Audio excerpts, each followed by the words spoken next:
Hello everyone. Today we are starting gas laws. ठीक है, तो आपके पास काफी सारे गैस लॉज हैं, जैसे कि Boyle's law, Charles law, Gay Lussac law. ठीक है, तो वन बाय वन हम इन लॉज को पढ़ेंगे. बट टुडे हम जो टॉपिक करने जा रहे हैं वो टॉपिक क्या है आपका बॉयल्स लॉ. ठीक है, तो बॉयल्स लॉ आपका फर्स्ट ऐसा गैस लॉ था जो कि आपके रॉबर्ट बॉयल ने इन द ईयर ऑफ 1662 क्या किया था, स्टडी किया था. और इन्होंने क्या प्रोवाइड किया था, he provided the quantitative relationship between the pressure and volume of the gas. ठीक है, तो Boyle's law was the first gas law which was experimentally studied by the Robert Boyle in the year of 1662, and he gave the quantitative relationship between the pressure and volume of the gas. ठीक है, तो इन्होंने कहा था अगर हम temperature को क्या रख देते हैं, कांस्टेंट कर देते हैं, तो वॉल्यूम ऑफ गैस जो होता है वो हमारा इनवर्सली प्रोपोर्शनल होता है किसके, प्रेशर ऑफ गैस के. ठीक है, तो वॉल्यूम ऑफ गैस को अगर मैं डिनोट करा रही हूँ V से और प्रेशर को मैं डिनोट करा रही हूँ किससे, P से, तो आपके पास ये एक्सप्रेशन आ जाता है. और आपको यहाँ पे जो टेम्परेचर रखना है वो क्या रखना है, आपने कांस्टेंट रखना है. यही आपका बॉयल लॉ था.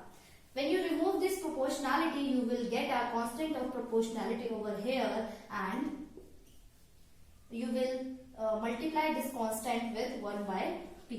ठीक है, हम इसको इधर ले जाते हैं, तो PV is equal to K is equal to constant. ठीक है, तो PV हमारा K के इक्वल हो गया, जो कि हमारा इक्वल हो गया इसके कांस्टेंट के. तो हमें ये पता चला कि कीपिंग द टेम्परेचर कांस्टेंट हमारा जो PV है वो किसके इक्वल है, आपका कांस्टेंट के इक्वल है एट कांस्टेंट टेम्परेचर. ठीक है, सो ये आपका बॉयल्स का लॉ था. अब हम इसको देखेंगे with the help of the graphical verification. ठीक है, बट एक चीज और आपको यहाँ पे ध्यान में रखनी है, वो क्या, ये जो आपका पीवी कांस्टेंट के इक्वल है, आप इस एक्सप्रेशन को इस तरीके से भी डिस्क्राइब कर सकते हो, P1 is equal to P2 V2. ठीक है, by this way also you can describe this Boyle's law. ठीक है, now we will see its graphical verification. अब हम इसकी ग्राफिकल वेरिफिकेशन करेंगे. सो हमारा graphical verification of Boyle's law में फर्स्ट ग्राफ है P वर्सेस 1 by V का. हमें पता है कि V is inversely proportional to pressure of the gas. तो P को अगर मैं इधर लिख दूं तो इनवर्सली प्रोपोर्शनल टू V आ जाएगा, ये है ना. तो आपको ग्राफ बनाना है P और किसके बीच में, 1 by V के बीच में.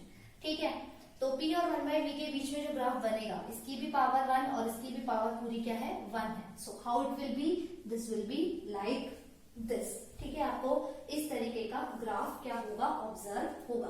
अगर आप इसको एट टेम्परेचर T1 लेना चाहते हो तो आपके पास इस तरीके का स्लोप मिल जाएगा. एट टेम्परेचर T2 के लिए अगर आपको दिखाना है तो वो ग्राफ इसके ऊपर चला जाएगा. टेम्परेचर T3 के लिए दिखाना है तो इसका ग्राफ और इस तरीके से आपका ऊपर की तरफ चला जाएगा. ठीक है, तो एट डिफरेंट टेम्परेचर्स मैंने आपको P वर्सेस 1 by V का ग्राफ ड्रॉ करके दिखा दिया है. ठीक है, तो T3 हमारा बड़ा है सबसे, फिर T2 है, देन आपका क्या है, T1 है. ठीक है, अब हमें जो ग्राफ बनाना है P वर्सेस V का. अगर आप देखोगे P वर्सेस V के लिए pressure is inversely proportional to volume, यानी कि ये कैसा कर्व बनेगा, डिक्रीजिंग कर्व बनेगा. ठीक है, तो मैं दिखा देती हूँ आपको. ये एक्सिस प्रेशर को डिनोट कर रही है और ये एक्सिस वॉल्यूम को डिनोट कर रही है. डिक्रीजिंग कर्व है तो आपको ये इस तरीके से दिखेगा. ठीक है, ये एट टेम्परेचर T1 मान लीजिए, ये एट टेम्परेचर T2 मान लीजिए, ये एट टेम्परेचर T3 मान लीजिए. यहाँ पे भी आपका जो टेम्परेचर है वो आपका T3 ग्रेटर होगा देन T2 देन T1.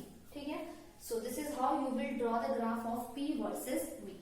ठीक है, अगर आपको PV वर्सेस P बनाना है तो आपको पता ही है PV जो है वो हमारा क्या होता है, कांस्टेंट होता है. तो अगर आप इसे भी डिफरेंट टेम्परेचर्स पे देखेंगे, at temperature T1, at temperature T2, at temperature T3, provided all the temperature in the decreasing order, you will obtain a graph like this. ठीक है, तो PV हमारा कांस्टेंट के इक्वल होता है, तो we will obtain such kind of graph here. ठीक है, तो ये हमारे जो थे ये हमारे बॉयल्स लॉ के ग्राफ्स थे, और क्योंकि ये P वर्सेस V ग्राफ है तो इन ग्राफ को हम आइसोथर्म भी बोलते हैं. क्या बोलते हैं हम इन्हें? आइसोथर्म भी बोलते हैं.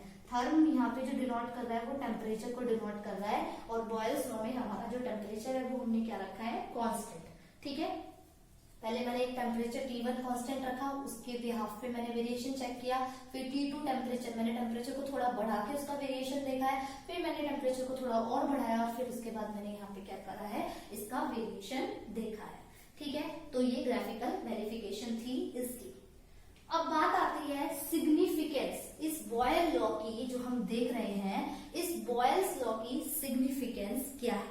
ठीक है, we will see it now. So हमारा बॉयल्स लॉ जो था उसका जो मेन सिग्निफिकेंस था, he gave the important fact that gases are compressible. ठीक है, बॉयल्स लॉ ने ये चीज बताई थी. क्या बताया था? इसने कहा था कि जो हमारी गैसेस होती हैं वो कैसी होती है? कंप्रेसिबल होती है. ठीक है, ये हमें किसने बताया? बॉयल्स लॉ ने बताया. ठीक है, इन्होंने बोला अगर आप टेम्परेचर को क्या कर देते हैं? कांस्टेंट कर देते हैं. ठीक है, अगर आपका टेम्परेचर क्या है? कांस्टेंट है. आपने टेम्परेचर कांस्टेंट कर दिया, मास को क्या कर दिया आपने? फिक्स कर दिया. ठीक है, तो जो हमारी डेंसिटी ऑफ गैस है वो डायरेक्टली प्रोपोर्शनल आएगी किसके? प्रेशर ऑफ दी गैस की. किस तरीके से हम देख लेते हैं. हमें पता है हमारा जो PV होता है वो K के इक्वल होता है, तो V इज इक्वल टू क्या हो जाएगा आपके पास? K by P. ठीक है, हमें पता है कि हमारी जो डेंसिटी होती है वो मास पर यूनिट वॉल्यूम होती है. तो क्या करो आप इस V की वैल्यू को, जो ये K बाय P वैल्यू आई है V की, इसको यहाँ पे सब्स्टिट्यूट कर दो. तो D is equal to M K by P. तो D is equal to M into P, और ये आपका क्या आ जाएगा नीचे? K. ठीक है, M बाय K को एक अनदर कांस्टेंट हम मान लेते हैं. वो अनदर कांस्टेंट हमारे पास क्या हो जाएगा? मैंने इसको लिख दिया K डैश से. ठीक है, तो अगर मैं इस K डैश को रिमूव करूंगी, मतलब अगर मैं कांस्टेंट ऑफ को रिमूव करती हूँ, कांस्टेंट ऑफ प्रोपोर्शनैलिटी को, तो मुझे यहाँ पे क्या मिल जाएगा? प्रोपोर्शनैलिटी मिल जाएगी. तो D मेरा डायरेक्टली प्रोपोर्शनल आ जाएगा किसके? प्रेशर ऑफ दी गैस के. ठीक है, तो ये हमने यहाँ पे प्रूव कर दिया कि जो डेंसिटी ऑफ दी गैस है वो डायरेक्टली प्रोपोर्शनल है किसके? प्रेशर ऑफ दी गैस के. तो यही बॉयल्स लॉ का सिग्निफिकेंस था कि अगर आपका टेम्परेचर क्या है? कांस्टेंट है, मास आपने गैस का फिक्स कर दिया, तो जो डेंसिटी ऑफ गैस है वो प्रेशर ऑफ द गैस की क्या आ जाएगी? डायरेक्टली प्रोपोर्शनल आ जाएगी. ये मैंने आपको प्रूव करके भी दिखा दिया. तो इससे आपको क्या पता चलता है? जब आप ऑल्टीट्यूड्स पे जाते हो, मतलब अगर आप इस पे जाते हो, हाइट पे जाते हो, ठीक है, तो जो हमारा एटमॉस्फेरिक प्रेशर है वो वहां पे क्या हो जाता है? कम हो जाता है. अब क्योंकि प्रेशर डायरेक्टली प्रोपोर्शनल है डेंसिटी के, यानी कि वहां पे डेंसिटी ऑफ गैस वो भी क्या हो गई? कम हो गई. इसी वजह से जो लोग हाई ऑल्टीट्यूड्स पे जाते हैं उन्हें हेडेक होता है, उन्हें ब्रीथिंग प्रॉब्लम होती है, और इसी चीज को हम क्या बोलते हैं? Altitude sickness. और यही रीजन है कि आपके जो भी माउंटेनियर्स होते हैं उन्हें अपने साथ ऑक्सीजन सिलेंडर्स को लेकर जाना पड़ता है. ठीक है, तो एट ऑल्टीट्यूड्स आपकी डेंसिटी ऑफ गैस कम हो जाती है और आपका एटमॉस्फेरिक प्रेशर जो है वो भी क्या हो जाता है? कम हो जाता है. That's why the mountaineers carry oxygen cylinders with them. ठीक है, तो ये बॉयल्स लॉ का कंप्लीट सिग्निफिकेंस था जो मैंने आपको बता दिया. इसका एक न्यूमेरिकल देख लेते हैं. सो this is the question. Question में क्या लिखा हुआ है मैं बता देती हूँ आपको. A balloon is filled with hydrogen at room temperature. एक बैलून है, उसमें हमने रूम टेम्परेचर पे हाइड्रोजन गैस को फिल कर दिया है. अगर आपका प्रेशर 0.2 बार से ज्यादा हो गया उस बैलून के अंदर तो वो बैलून फूट जाएगा, मतलब बर्स्ट हो जाएगा. और इसने बताया है कि अगर एक बार प्रेशर पे जो गैस है, 1 बार प्रेशर पे गैस 2.27 लीटर वॉल्यूम ऑक्यूपाई करती है, तो up to what volume the balloon can be expanded. तो अगर आप 0.2 बार प्रेशर लगा रहे हैं तो आपका जो बैलून है वो कितना ज्यादा फूलेगा, मतलब वो कितना ज्यादा एक्सपैंड हो पाएगा. ठीक है, तो हमें 3 क्वांटिटीज नोन है और 4th क्वांटिटी हमें जाननी है।